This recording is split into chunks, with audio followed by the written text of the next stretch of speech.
ശിമിയോന്റെ വീട്ടിൽ യേശു പ്രവേശിക്കുക. ശിമിയോൻ യേശുവിനെ വീട്ടിലേക്ക് ക്ഷണിക്കുക. 3 കാര്യങ്ങൾ ആ ഉപമയിൽ നിന്ന് നമുക്ക് അടർത്തിയെടുക്കാൻ സാധിക്കും. ആദ്യമായിട്ട്, കാഴ്ചക്കാരനായതുകൊണ്ട് കാര്യമില്ല കേട്ടോ, ആഗ്രഹിക്കുന്നവനാണ് കർത്താവിന് ലഭിക്കുക. ശിമിയോനാണ് യേശുവിനെ വീട്ടിലേക്ക് ക്ഷണിച്ചത്. വീട്ടിലേക്ക് കൊണ്ടുപോയതും അതുപോലെ ആതിഥ്യ ഭാവങ്ങളൊക്കെ നൽകിയതും ശിമിയോനാണ്. പക്ഷേ പിന്നെ അവനൊരു കാഴ്ചക്കാരനാണ്. അവനൊന്ന് പുകഴ്ത്തി പറയും, അതുപോലെ തന്നെ അവൻ്റെ കാര്യങ്ങളെക്കുറിച്ച് പറയും.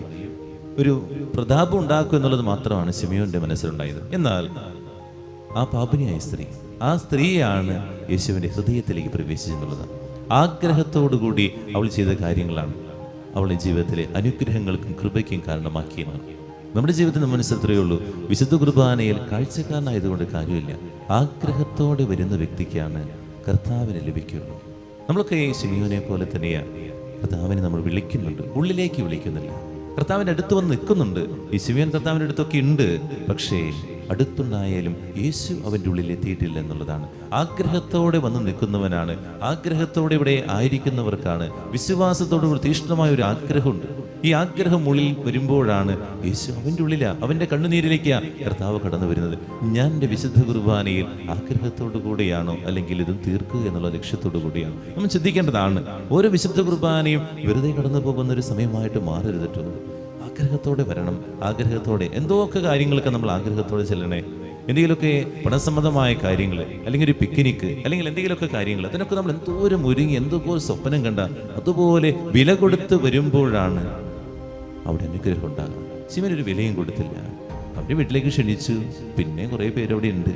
ആ വില കൊടുക്കാതെ വരുമ്പോഴാണ് അവിടെ കൃപകൾ ലഭിക്കാതെ പോകുന്നത്. രണ്ടാമതായിട്ട്, കുറേയേറെ വാക്കുകളേക്കാൾ പ്രവൃത്തികളാണ് ഏറ്റവും പ്രധാനപ്പെട്ടത്. പാപിനിയായ സ്ത്രീ ആ കുടുംബത്തിലേക്ക് ചെന്ന്, ആ സ്ത്രീ ആ കുടുംബത്തിലേക്ക് വന്നിട്ട് കുറേ ഡയലോഗുകളൊന്നും അവിടെ അടിക്കണില്ല. ഡയലോഗുകൾക്കപ്പുറമായിട്ട് അവൾ കുറേ പ്രവൃത്തിക്കുക, സ്നേഹത്തിൻ്റെയും അതുപോലെ തന്നെ മാനസാന്തരത്തിൻ്റെയും കുറേയേറെ പ്രവൃത്തികൾ അവൾ ചെയ്തെന്നുള്ളതാണ്. ഇവിടെ നമ്മൾ നിൽക്കുമ്പോൾ ഓർക്കുക, സ്നേഹത്തിൻ്റെയും മാനസാന്തരത്തിൻ്റെയും പ്രവൃത്തി ചെയ്തിട്ടാണ് ഞാൻ ഇവിടെ നിൽക്കുന്നത് ചിന്തിക്കുക.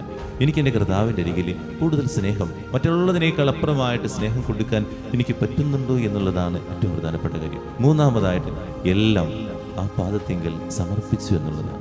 പിന്നെ അവൾക്കൊന്നുമില്ല, എല്ലാം കർത്താവിൻ്റെ സന്നിധിയിൽ അവളുടെ തലമുടിയും കണ്ണുനീരും അതുപോലെ ഏറ്റവുമുള്ള വിലപിടിപ്പുള്ള അസുഗന്ധ തൈലവും അവൾക്ക് ആ പാദത്തിങ്കൽ സമർപ്പിച്ചു. എനിക്ക് സമർപ്പിക്കാൻ പറ്റുന്നുണ്ട്. കുറച്ചൊക്കെ നമ്മൾ സമർപ്പിക്കുന്നുണ്ട്, കുറേയൊന്നും നമ്മൾ കർത്താവിൻ്റെ മുമ്പിൽ ആ പാദത്തിങ്കൽ സമർപ്പിക്കുന്നില്ല. എല്ലാം സമർപ്പിക്കുന്ന വ്യക്തികളാകുമ്പോഴാണ് കർത്താവ് ആ നമ്മുടെ തലയിൽ അനുഗ്രഹമായിട്ട് മാറുക. ഈ 3 കാര്യങ്ങളാണ് ആ സ്ത്രീക്ക് അനുഗ്രഹമായിട്ട് മാറിയത്.